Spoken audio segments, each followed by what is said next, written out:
Welcome back friends, बहुत बहुत स्वागत है आपका अपने चैनल हिंदी जीके ट्रिक्स पर। आज के इस वीडियो में हम डिस्कस करने वाले हैं उत्तराखंड वन दरोगा की जो हमारी सीरीज चल रही है फिजिक्स का वीडियो नंबर 5। इसमें डिस्कस करेंगे हम वेग और समय ग्राफ को, यानी टॉपिक दे रखा है वेग और समय ग्राफ का। तो इसको आज के इस वीडियो में हम डिस्कस करने वाले हैं। तो चलिए करते हैं शुरू। अगर इससे पहले के वीडियोज़ आपने नहीं देखे हैं तो डिस्क्रिप्शन में आपको लिंक मिलेगा, वहाँ से क्लिक करके देख सकते हैं। सारे के सारे वीडियोज़ आपको चाहे फिजिक्स के हों, केमिस्ट्री के हों या बायोलॉजी के, आपको देखने के लिए मिल जाएंगे। तो बात करते हैं वेग समय ग्राफ के बारे में।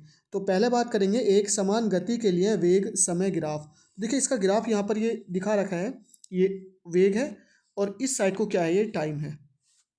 तो यदि कोई वस्तु एक समान गति कर रही है तो उसका वेग क्या होगा, नियत होगा। यानी अगर एक समान गति कर रही है तो वेग समय ग्राफ क्या होगा, एक सरल रेखा होगा जो अक्ष के क्या होगा, समांतर होगा। यानी ये वेग समय ग्राफ है। ये जो एस और टी पॉइंट दे रखा यही वेग समय ग्राफ है। जब क्या है, एक समान गति कर रही है तो वेग क्या होता है, उसका नियत होता है। यानी अगर नियत नहीं होता तो ये इस तरह से चलता। अब यहाँ पर क्या है, नियत है तो ये बिल्कुल एक स्ट्रेट लाइन, एक सीधी लाइन है, बिल्कुल टाइम वाले ग्राफ के बिल्कुल सीधी लाइन है यहाँ पर, क्योंकि नियत गति कर रही है, एक समान गति कर रही है। तो ये ध्यान रखना, जब एक समान गति होती है तो वेग समय ग्राफ क्या होता है, इस तरह से होता है। एग्जाम में आपको 4 ऑप्शन होंगे, उसमें से आपको इसको टिक करना होगा। नेक्स्ट है एक समान त्वरित गति के लिए। यानी अभी हमने एक समान देखा था, अब यहाँ पर एक समान त्वरित। एक समान त्वरित गति का मतलब है कि अगर उसको त्वरित किया जा रहा है, चाहे कम किया जा रहा हो या फिर ज़्यादा, तो उसको अगर एक्सेलरेट किया जा रहा है तो मान लीजिए 4 मीटर प्रति सेकंड स्क्वायर से किया जा रहा है, तो इसी स्पीड से उसको धीरे धीरे एक्सेलरेट किया जा रहा है। तो जो उसका त्वरण होगा वो क्या होगा, एक समान होगा। यानी ऐसा नहीं कि कभी ज़्यादा कभी कम, ऐसा नहीं होगा, एक समान होगा।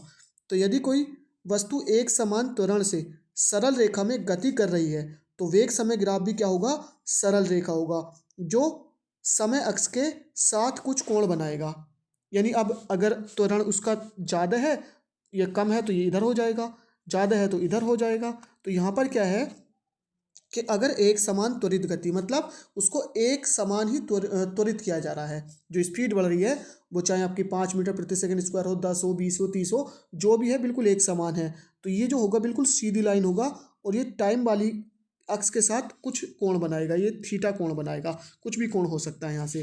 तो ध्यान रखना, एक समान त्वरित गति के लिए क्या होगा, जो ग्राफ बनता है वो ये बनता है, और एक समान गति के लिए बिल्कुल स्ट्रेट लाइन होती है। तो ये दो ग्राफ है, यहीं से एग्जाम में आपसे क्वेश्चन पूछे जाने वाला है। तो थैंक यू फॉर वॉचिंग, मिलते हैं नेक्स्ट वीडियो में।